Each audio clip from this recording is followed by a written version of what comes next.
کہ یہ چیز میں نے نہیں کرنی اور یہ کرنی ہے. رات 12 بجے اشارے پہ صرف وہ رکے گا جس کی مورالٹی اسے کہے گی کہ رکو. اس وقت وارڈن نہیں ہے, کوئی بھی نہیں ہے, لیکن کوئی ایک آدھ بندہ کھڑا ہوگا. وہ پاگل نہیں ہے, وہی تو نارمل ہے جس کو پتا ہے یہ میری ذمہ داری ہے. جیسے میجورٹی اکثریت پاگل کہتی ہے, اور ہارن دینا شروع کر دیں گے, چلو نکلو نکلو, مطلب اس کو انکریج کرنے کی بجائے ہم ڈسکریج کرتے ہیں. تو ہم ٹیچرز کی اس پہ ریگرس ٹریننگ کرتے ہیں کہ تم نے 365 دن بچے سے گزارنے ہیں. How you will spend your 45 minutes period in the class. اس کے بعد ہم بچوں کے ساتھ ورک شاپ کرتے ہیں اور وہ نان اکیڈیمک ہوتی ہیں, اس لیے کہ جہاں فارمل لرننگ بہت بڑا سورس ہے, اس سے بھی بڑا سورس انفارمل لرننگ ہے. جس بچے کو اسکول سے محبت ہو جائے, آپ اسے کہیں گے نہیں کہ تم پڑھو روز آؤ, وہ خود ہی آئے گا.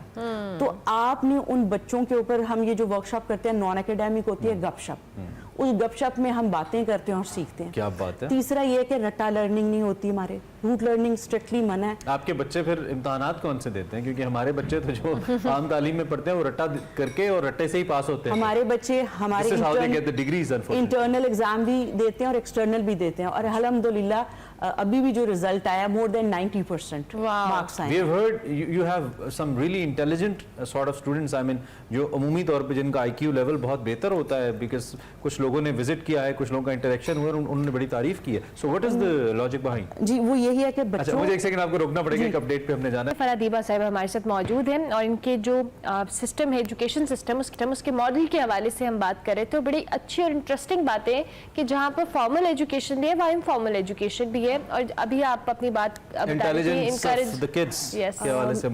ہمارے ہاں بدقسمتی سے یہ ہے کہ ہم چیریٹی کا مطلب یہ سمجھتے ہیں کہ مدد ہو جائے. اس کا مقصد یہ ہے کہ اس طرح مدد ہو جائے جیسے حکم دیا گیا کہ دوسرے ہاتھ کو پتہ نہ چلے. تو ہم یہاں کوشش کرتے ہیں کہ ان بچوں کو بچپن سے ہی بتائیں کہ آپ کی ذمہ داری یہ ہے کہ آپ نے ایک ٹارگٹ سیٹ کرنا ہے کہ مجھے یہ بننا ہے, اور اس کے لیے محنت کریں. کچھ اور لوگ ہیں جن کی ذمہ داری ہے اس کے لیے وسائل فراہم کرنا, یہ ان کی ذمہ داری, وہ اپنا فرض پورا کریں, آپ نے اپنی ذمہ داری کرنی ہے. یہ کوئی آپ پہ احسان نہیں کر رہا. اور آپ کو اگر موقع ملے تو آپ دیکھیے گا کہ ہمارے اسکول کے اندر آپ کو بچے ہمیشہ مسکراتے ہوئے ملیں گے, کانفیڈنٹ. یہ لوگ ہمیں کہتے ہیں, وہ اس لیے کہ ہم نے کبھی ان کی مزری اور ان کی حالات نہیں بیچے. اگر کوئی ہمیں کہے کہ آپ ان کی کچھ سٹوریز بتائیں, آپ نے اگر ان کی کوئی فلیکس لگانی ہے تو ایسا چہرہ ہو کے دیکھ کے دل بھر آئے, تو ہم یہ کہتے ہیں کہ کیوں ہمیشہ ہم ٹریجڈی کو ہی سیلیبریٹ کریں, ہم خواب اور خوشی کو سیلیبریٹ کیوں نہیں کر سکتے. آپ کی سوسائٹی اتنی پیتھیٹک ہے کہ وہ کسی کے آنسوؤں کے اوپر اس کا دل موم ہوگا, کسی کی روشن آنکھوں, اس کی پیشانی, اس کے خواہش کے اوپر کیوں مومن آپ کا دل نہیں ہو سکتا. تو ہم یہ چاہتے ہیں کہ ہم ان بچوں کے خواب ان لوگوں سے شیئر کریں جو کسی کے خواب پورا کرنا چاہتے ہیں. اس سے جو کانفیڈنس ملتا ہے وہ ان کو ایک ذہانت دیتا ہے, کیونکہ جو ٹراما ہے نا محرومی کا یا اس کو بلٹل کرنے کا, وہ آپ کی ساری ذہانت سب کچھ ختم کر دے گا. ہم پشنگ پیپل ٹورڈز دیٹ, اور وہ اس سے نکلتے ہیں. لوگ بچوں کی انرولمنٹ کیسے کرتے ہیں آپ لوگ؟ ہم جب شروع کے 6-7 سال لوگ آپ کے پاس آتے ہیں یا آپ لوگوں کے پاس؟ میں آپ کو بتاتی ہوں, شروع کے 6-7 سال بہت مشکل تھے, ہمیں جانا پڑتا تھا, ہم لے آتے تھے پھر چلے جاتے تھے. لیکن اللہ نے یہ ہمت دی کہ نوک کرتے رہیں جب تک کہ دروازہ نہ کھل جائے. اب یہ حالات ہے کہ ان بچوں کے پڑھائی سے زیادہ ان کی تربیت سے متاثر ہو کے 2-3 کلو 4 کلومیٹر کے ریڈیس سے لوگ آتے ہیں کہ ہم بچے کو داخل کرانا چاہتے ہیں, اور ہماری فکس سیٹس ہوتی ہیں کیونکہ ہم نے اپنے وسائل کے اندر رکھنا ہے, تو باقیوں کو ہمیں مجبوراً نہ بھی کرنا پڑتی ہے. تو لوگ کہتے ہیں کہ بس بچہ اچھا بڑا ہو جاتا ہے جب یہاں جاتا ہے. کیا بات ہے, یہی سب سے بڑی اچیومنٹ ہے میرے خیال سے, اگر بچے کی آپ تربیت کر رہے ہیں اور تعلیم کے ساتھ تربیت کریں.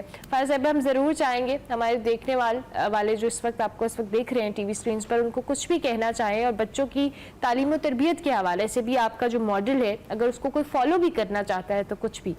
جی ہمارا جو ماڈل ہے ہم اسے کہتے ہیں ہولسٹک ڈیولپمنٹ کا ماڈل, کہ بچے کی آگے بڑھنے میں جو بیریئرز ہیں ان کو ایڈریس کریں. مثال کے طور پہ اس کو اگر صحت کا مسئلہ ہے تو ہم 2 گھنٹے کے لیے روز ڈاکٹر آتا ہے ہمارے پاس, تو بچوں کو free of cost health facility ملتی ہے. کچھ بچے ایسے ہیں جو پرفارم نہیں کر رہے تھے اور ہم نے اس کی روٹ کاز جانی, کیونکہ it's easy to treat symptoms, لیکن اصل بات ہے روٹ کاز کو ختم کریں. تو پتہ چلا ان کے گھر میں 24 گھنٹوں میں 1 بار کھانا بنتا ہے, تو ہم نے ان کو کھانا دینا شروع کیا, ہم نے وہاں صاف پانی شروع کیا, ہم نے وہاں پہ سولر کا انتظام کیا تاکہ لوڈ شیڈنگ میں بجلی کا مسئلہ نہ ہو. پھر ہم نے دیکھا کہ ان کی ماؤں کے گھر میں مسائل ہیں, باپ کے ہیں, تو فورٹ نائٹلی اب ہم مدرس کا سیشن کرتے ہیں تاکہ مدرس کو ایک پلیس ملے جہاں وہ جا کے اپنی ساری باتیں کر سکیں, اپنا کیتھارسس کر سکیں. ماڈرن ٹائم میں سائیکالوجی کے اندر بڑا مسئلہ یہ ہے کہ لوگوں کو اپنی بات کرنے کے لیے کوئی انسان نہیں ملتا جس سے وہ شیئر کر سکیں اور ان کو تسلی ہو کہ میں نے اس سے بات کی ہے, سمجھو کوئی بات ہی نہیں. تو ہم یہ کرتے ہیں کہ ان تمام سائٹس کو ہم ایڈریس کرتے ہیں تاکہ بچے کے سیکھنے میں جو بیریئر ہے وہ ختم ہو. دوسری بات یہ ہے کہ ہمارا جو ماڈل ہے, جو بھی چاہتا ہے کہ وہ تعلیم علم کے لیے اور تربیت کے لیے کرے وہ اس کو لے, ہم ان کو اسسٹ کرنے کو تیار ہیں, اس لیے کہ ہم چاہتے ہیں کہ یہ اچھا بالکل آئیڈیا پھیلے. یہ بھی بتائیے کیا ایسا بھی ہو سکتا ہے کہ کوئی شخص ایک دو بچوں کو ہی ان کا ہی ذمہ لے لے کہ میں ان کے جو بھی اخراجات ہیں وہ کروں گا, یا ایز اے ہول آپ کے ساتھ کنٹریبیوٹ کرنا ہے اور یہ پھر آپ کا اپنا انٹرنل سسٹم؟ دیکھیں جو کسی کی مدد کرنا ہے نا یہ ہر ایک کر سکتا ہے, ٹھیک, صرف پیسے سے مدد نہیں ہوتی, اور بھی بہت ساری چیزیں ہیں. آپ یہ دیکھ لیں کہ آپ کی استطاعت کیا ہے اور وہ فکس نہیں ہوتی. آج آپ 1 روپیہ اگر خرچ کریں تو ہو سکتا ہے کل کو آپ 1 لاکھ خرچ کرنے والے بن جائیں. تو ہر بندہ اس کو صرف نیت کرنے کی ضرورت ہے, اللہ اسباب پیدا کرتا ہے. جیسے کہ 2005 میں 2003 میں آپ اور پھر آج آپ ماشاءاللہ. ایک آخری بات یہ ہے کہ مجھے یہ محسوس ہوتا ہے کہ شکر اگر کوئی اس نے نعمت دیا تو اس کا یہ ہے کہ اس نعمت کو ان کے ساتھ شیئر کریں جن کے پاس کم ہے. No doubt. ہم اس پروجیکٹ میں اپنی کیپیسٹی میں آپ کے ساتھ ہیں, جہاں بھی ہماری ضرورت ہو ہم آپ کے ساتھ ہیں. اور جو لوگ دیکھ رہے ہیں جی ہمارا یہ ڈسپلے ہے, آپ کے پاس نمبر اکاؤنٹ نمبرز آ رہے ہیں, ان کو آپ آن لائن بھی سرچ کر سکتے ہیں عالم بی بی ٹرسٹ کو, اور آپ نے طریقہ تو سن ہی لیا اور ساتھ دیکھ بھی لیا کہ کس طریقے سے کام ہو رہا ہے. ہماری بیسٹ وشز ہیں